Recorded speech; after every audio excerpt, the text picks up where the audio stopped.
All right, so I got a reaction coming at y'all real quick, man. I did a video kind of along these lines, like probably over a year ago. You know what I'm saying? But the way he articulated it, I like the way he articulated it because a lot of women really don't understand that we do this, and it's frustrating because they think that a lot of men don't do no emotional labor in relationships. When 9 times out of 10, you damn near gotta treat a woman like a child for her not to cry like a fucking baby. But let's get into it. Now I got to think about like how am I going to say this where she's not going to be offended by what I'm saying, and if she's the issue that I'm going to bring up, I got to say it in a way that is not going to hurt her feelings, so I'm not here patting her back while she's crying about the problems that I'm trying to bring up. Like, so you got to think about all of these things, and then you got to wait for the right time because depending on what it is, you can't just come out and just drop it when you're ready for it. You gotta pick. You gotta make sure that like I didn't catch you on a high right now, like a high, like something great that's happened to you. So I don't want to blow your high. I can't catch you when you're already sad about something because I'm just gonna just make it worse. You know what I'm saying? If you moody or anything, I gotta hit it. I gotta hit the pocket just right that you don't react to it in a negative way and you potentially take it in the spirit that I'm trying to give it. And once you got that down, it's still 50-50. After all that, he said it's still 50. That's Now I got to think about like how insane. That's insane that you gotta try to put all that thought into trying to get a message across to this woman to where she can receive it. And it's still a chance that she might not get it. Like they like to say today, it wasn't what you said, it was your tone. Be quiet. be quiet. It ain't got nothing to do with tone. It is what it is. These women don't want to hear correction. And they go for men too. Some men be like this as well with their superiors. It is what it is. Let's go back to it. We're gonna go in this Bible. now I got to think about like how am I going to say this where she's not going to be offended by what I'm saying, and if she's the issue that I'm going to bring up, I got to say it in a way that is not going to hurt her feelings, so I'm not here patting her back while she's crying about the problem. Let's go in this Bible right quick because what he's talking about right now is having your speech seasoned with salt. Because I'm pretty sure he know that he don't have to do all that when he talking to his homeboy. If he got a son, he probably know that he could probably talk to his son different. He probably know that he can talk to his daughter a particular way, and he's going over the process of how he having to try to talk to his woman. Watch this. This is Colossians chapter 4 and verse 6. Let your speech always let your speech be always with grace, seasoned with salt, that ye may know how ye ought to answer every man. Let me read it again. Let your speech be always with grace, seasoned with salt, because I say this all the time. I start getting a lot more results in my household when I learn how to use my voice efficiently. You don't have to go rah rah all the time. You know what I'm saying? Sometimes you got to pick and choose when you turn up. You know what I'm saying? But he say, let your speech be always with grace, seasoned with salt. You got to sometimes season how you speaking in a manner where it's easily digestible. You know what I'm saying? Like, think about it, right? If you got food with no seasoning on it, you're not gonna want to eat that. It's the same way when you talking to somebody. If you don't season your words at times, it's not going to be received. It is what it is. He said, that ye may know how ye ought to answer every man. Because there's a difference in how you talk to everybody, right? So you got to learn especially as a leader, you got to learn your personnel. You got to learn how to speak to the different people that you're coming in contact with, especially your wife, because you're going to need her to move with you because she's supposed to have your mind, right? So you got to be trying to download your mind onto her mind and make her upload the things that you're trying to download. You get what I'm saying? So let's get some more. Let's get some more. Now, he was talking about how he got to say this in a way where she don't cry, right? And I know women like to talk about, it's your tone. It ain't what you said, it's your tone, right? Watch this. This is Proverbs chapter 15 and verse 1. A soft answer turneth away wrath, but grievous words stir up anger. The tongue of the wise useth knowledge aright, but the mouth of fools poureth out foolishness. Now, why did I get this?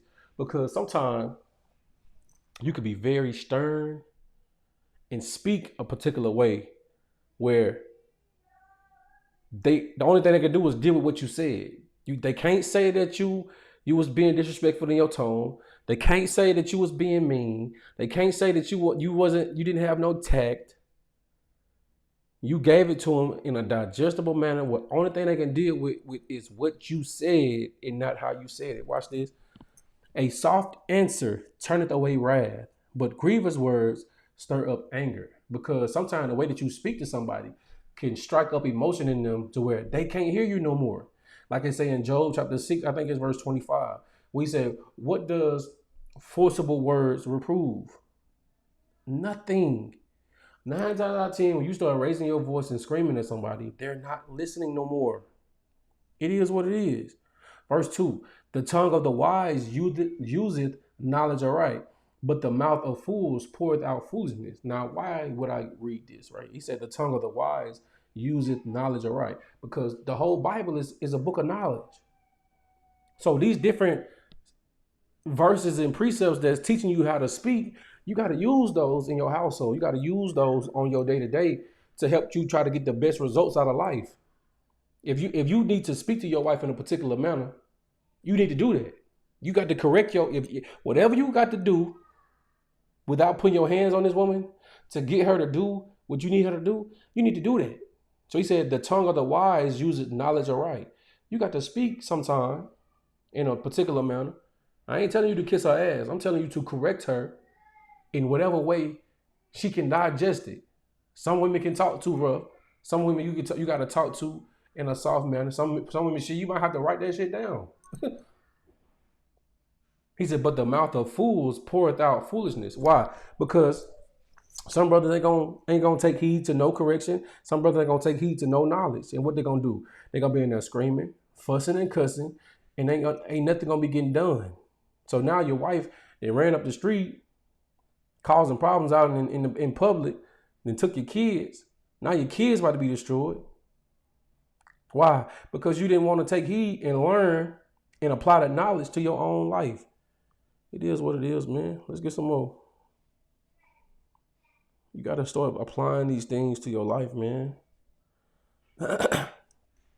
Watch this. This is Proverbs chapter 27, verse 5. Open rebuke is better than secret love. Faithful are the wounds of a friend, but the kisses of an enemy are deceitful. And this is one of the things that bother me about topics like this, right? Because the women are talk about the tone, right? And what's being said. But a brother that's willing to correct you, he got love for you for real. That's for real. A man that's willing to correct you got love for you for real. Let me read it again. Open rebuke is better than secret love, because 9 times out of 10, if somebody's not going to correct you, they don't love you for real. That's why open rebuke is better. You see what somebody stand. You see exactly what they're about. You see exactly what they care about. But that secret love is an issue. Verse 6, faithful are the wounds of a friend, but the kisses of an enemy are deceitful. And this is a perfect verse for people like, you know what I'm saying, the Derrick Jacksons, you know what I'm saying, the ace metaphors, where you speak in a particular manner where you being deceitful, but they love that. They eat that up because it look like they on your side. Let's read it again. Faithful are the wounds of a friend. Why? Because sometimes a friend that really love you, they'll say something to you that might hurt your feelings. It might cut you a little bit, but that's going to make you better. Why? Because you got to fix that to become a better person. But the kisses of an enemy are deceitful. They kissing your ass for what reason? Now, when you look at it, somebody like Derrick Jackson and Ace Metaphor, they getting their pockets lined, right? In a lot of these situations and scenarios, they speak from a particular manner where they not telling you the truth. So you in the comments going hard, giving them your money, buying their books, because they saying things that's deceitful, but it make you feel good. It's destruction in that on the back end. A lot of people don't understand that. It's sad, honestly. It's sad, honestly. Let's get some more. Let's get some more. This is Proverbs chapter 15 and verse 23. A man hath joy by the answer of his mouth, and a word spoken in due season. How good is it? Because this is exactly what the brother was talking about on the video. Let's go back and listen to what the brother was saying. Now I gotta think about like how am I gonna say this where she's not gonna be offended by what I'm saying, and if she's the issue that I'm gonna bring up, I gotta say it in a way that is not gonna hurt her feelings, so I'm not here patting her back while she's crying about the problem that I'm trying to bring up. Like, so you gotta think about all of these things, and then you got to wait for the right time because depending on what it is, you can't just come out and just drop it when you're ready for it.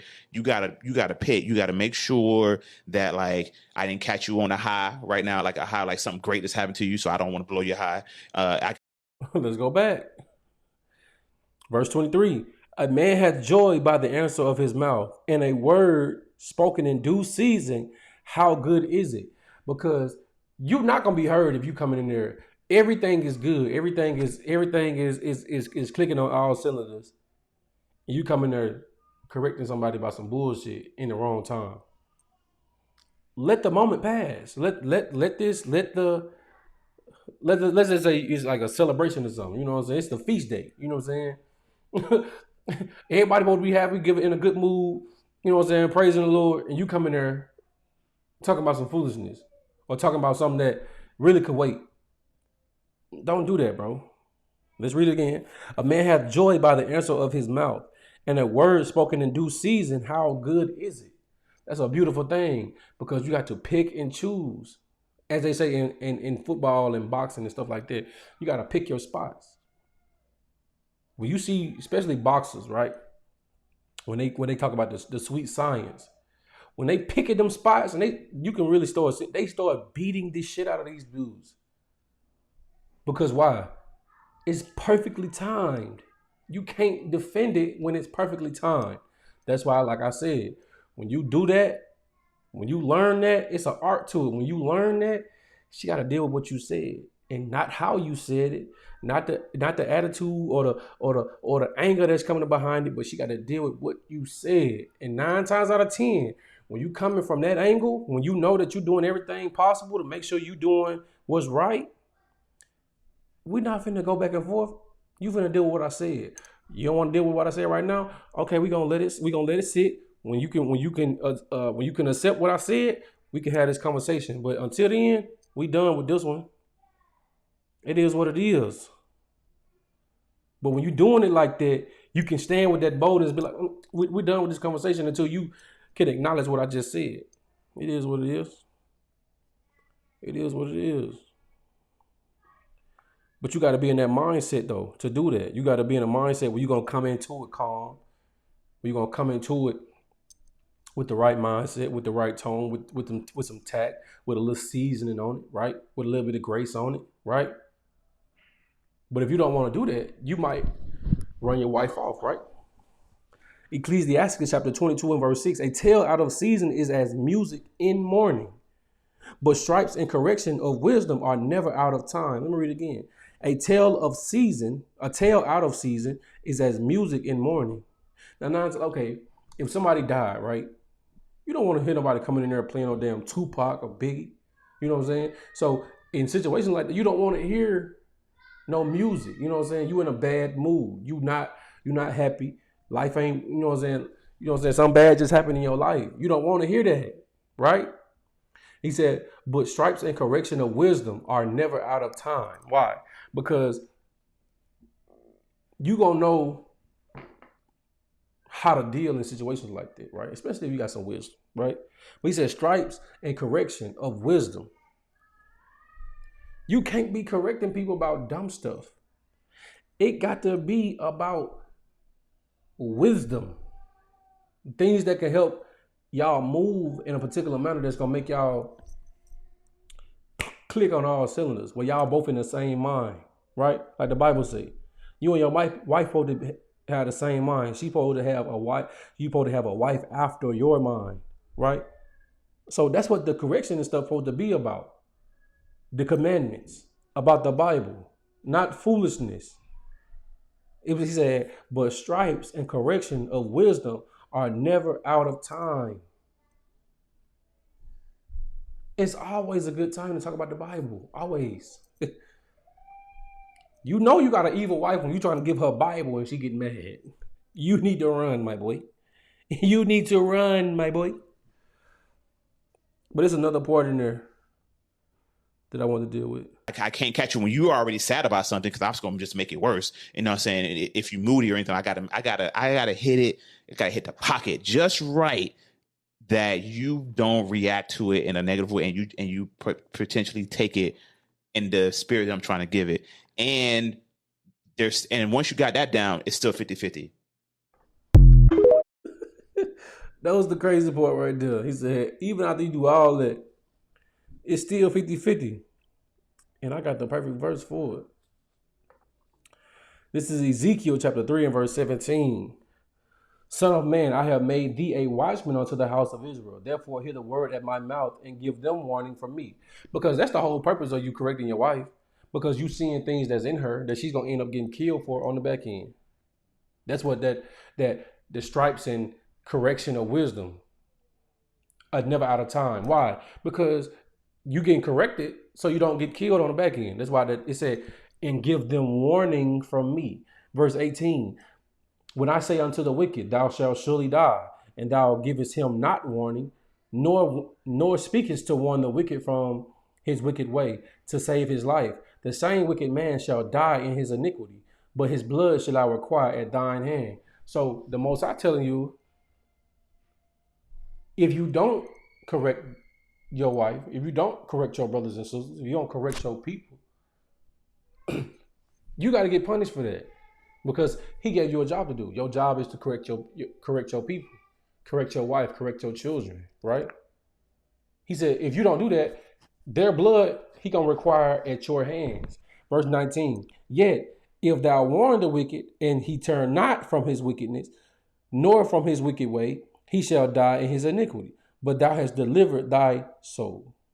That's the point that I wanted right there, because it's always a 50-50. You can go out here and preach and teach and correct and all this stuff all you want to. Everybody not going to listen to you. Everybody not going to listen to you. That's the beautiful part about the scriptures. The only thing he told us to do was to teach. That's it. He didn't tell us to make you believe. That's not my job. That's not your job to make people believe. It's not your job for you to, when you correct your wife, for you to make her do it. She got to want to do it. But this the beautiful boy. He said, verse 19, yet if thou warn the wicked, so now you're doing your job. You're correcting your wife, right? And he turned not from his wickedness. So your wife didn't want to change. Your wife didn't want to stop doing what you command her or you teaching her not to do. Nor from his wicked way, he shall die in his iniquity. Because on the back end, yeah, you might go the rest of your life, you know what I'm saying, with no problem, right? But on the back end, you're going to have to pay for that. He said, but thou hast delivered thy soul, because I get to wash my hands of that. That blood ain't on my hands. That's on you. I taught it to you. I gave it to you. I laid it out for you. I made sure I said it in a tone that you could understand it. I picked the right time to say it. And guess what? You still didn't do the shit. My hands is clean. It is what it is. Don't get into these bags, man. When you make sure you in the right, man. Make sure you know what you're saying. Make sure you how can I put this? The scriptures tell you to examine yourself before you give any correction or judgment, because you don't want to be a hypocrite. So always try to make sure that you always in the right before you do anything. Before you correct anybody, make sure you're not in the midst of that. Because that's the fastest way to lose respect. For you to be in the midst of something while you're trying to correct somebody on getting out of it. This is Proverbs chapter 18 verse 21. Death and life are in the power of the tongue, and they that love it shall eat the fruit thereof. Because you can love death or you can love life. You can tell which one somebody loves by what they talk about. But he said life and death is in the power of the tongue. So you got the ability with your tongue to build your wife up. You got that ability to do that when you in a marriage. When you dealing in close quarters with a woman, you got the ability to build her up. and that's your job. But he said life and death is in the power of the tongue. It is what it is. Let's get some more. It's my last one.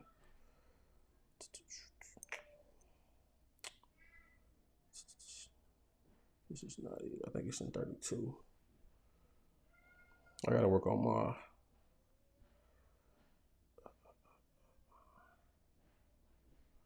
That's not it either.